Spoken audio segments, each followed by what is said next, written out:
Hello, my name is Haley. I'm a licensed nail tech. I've been licensed for just 4 months now, so I just recently completed nail school. And if you clicked on this video, you are likely also interested in going to nail school. So I decided to go ahead and make this video about my experience in nail school, any tips or tricks or things that I picked up along the way. And yeah, let's just get into it. First off, I want to say every state in the US has different requirements when it comes to nail school. Nails is a state regulated industry. So I went to nail school in North Carolina, and in North Carolina, we need 300 hours of nail school. And then at the end of that, we take 2 state board exams. If you pass both of those, then you are licensed.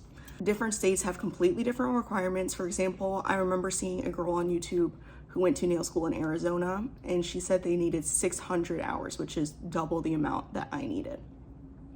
So first thing I would recommend is specifically looking into your state's nail schools and what is required in your state to get a nail license. So when I was first looking into nail school, there are a lot of different options. There are private beauty academies that do cosmetology, hair, whatever it might be, and might also have a separate nail program. There are also schools that all they teach is nails. I ended up going to my local community college, which offered a nail course. I do think this was the best option for me. One, it was the cheapest. My nail program for 300 hours at community college would have added up to $1,900. This included all of the materials. They gave me everything I needed: drills, polishes, implements, implements as in cuticle pushers, clippers, all that stuff, acrylic, monomer, everything was included. The only thing that was not given to us at my school was a nail lamp, like a LED UV nail lamp. That was the only thing we had to buy. Other individually owned nail schools where I lived, they were all around $3,000. So to me, it was already like, this is a very big difference in price.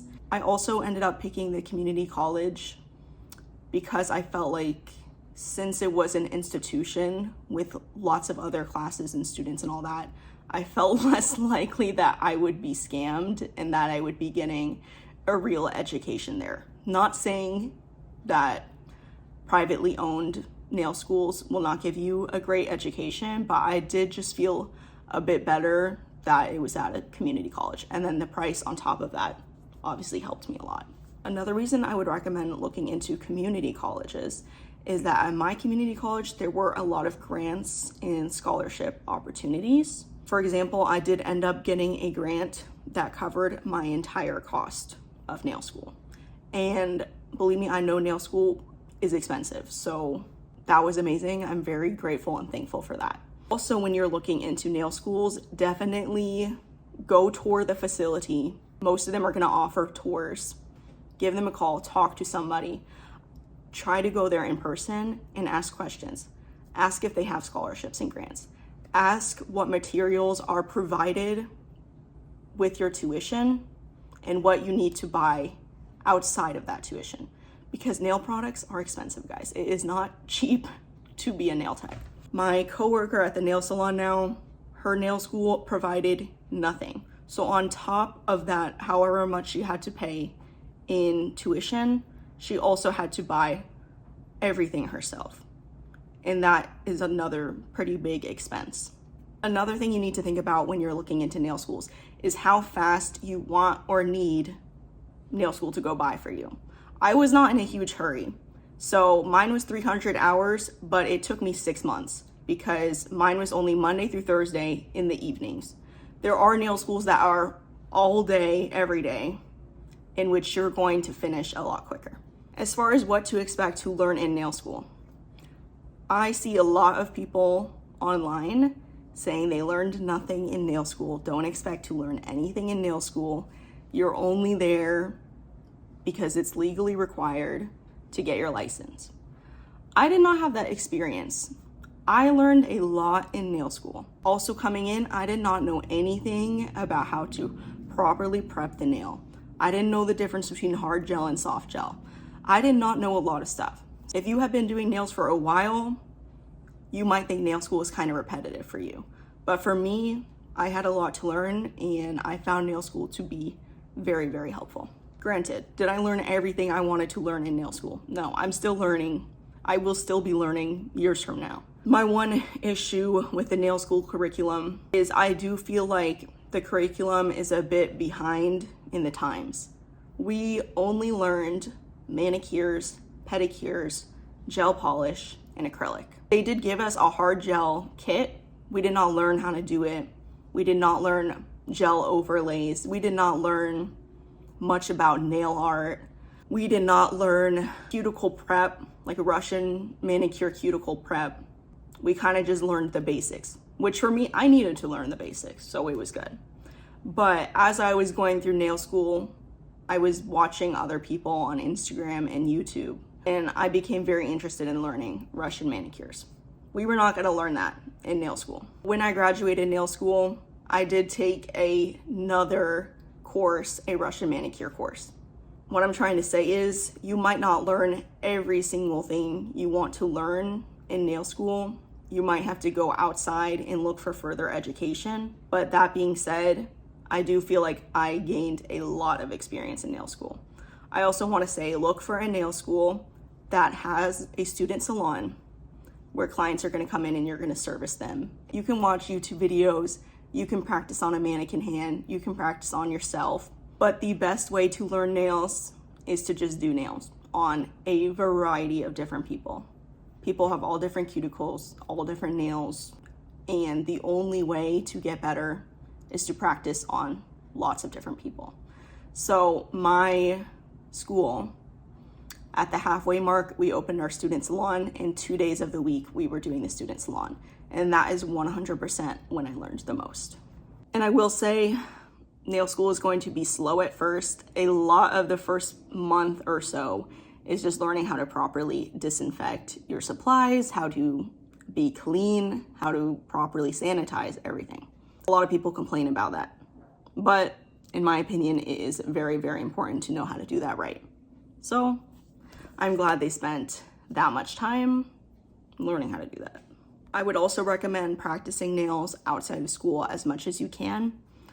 Around the time the student salon opened, I felt ready to invite my friends and family over, and I was doing gel manicures on everybody. And that also helped me gain a lot of experience and overall just feel better because I had more practice. I also want to say you do not need any experience at all to be in nail school.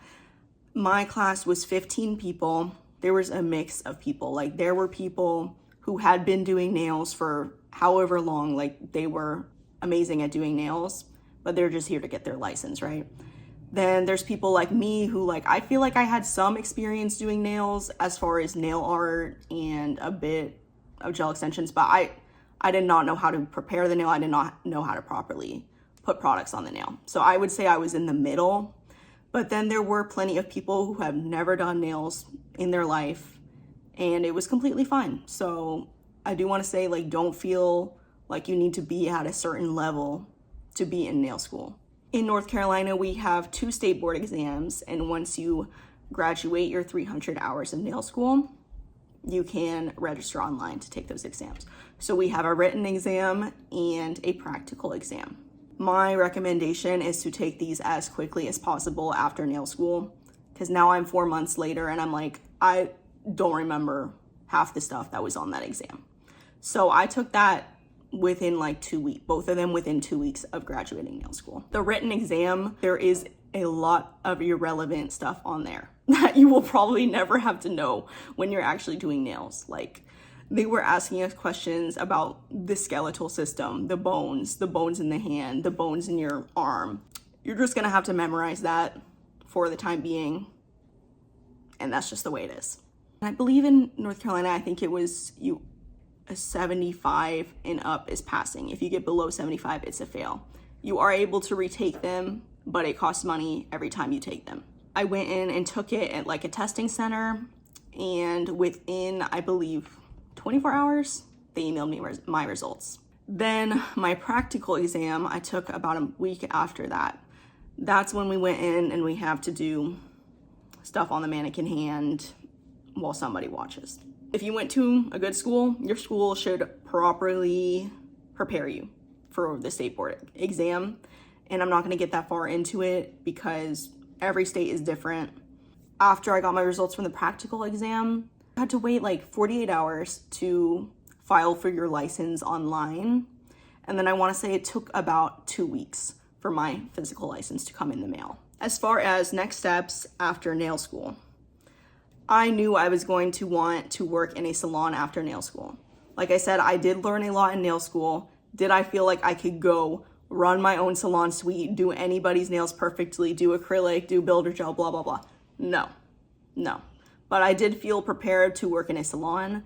I knew I could do gel manicures. I knew I could do pedicures. I knew I could do nail art. I felt like I needed to learn more when it came to builder gel, hard gel, acrylic, and dip. Another thing, we did not learn dip in school. I literally have no plan in ever doing dip in my career, but a lot of salons still do dip.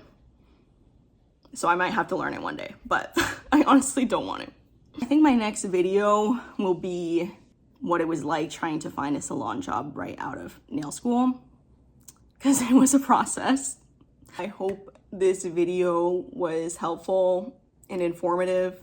This is my first time ever filming a YouTube video, so I felt really awkward talking to the camera, but I hope it was helpful. And if anybody who's watching this has any questions that I did not answer, ask them in the comments and I will answer them. So thank you very much, and I hope to see you on my next video.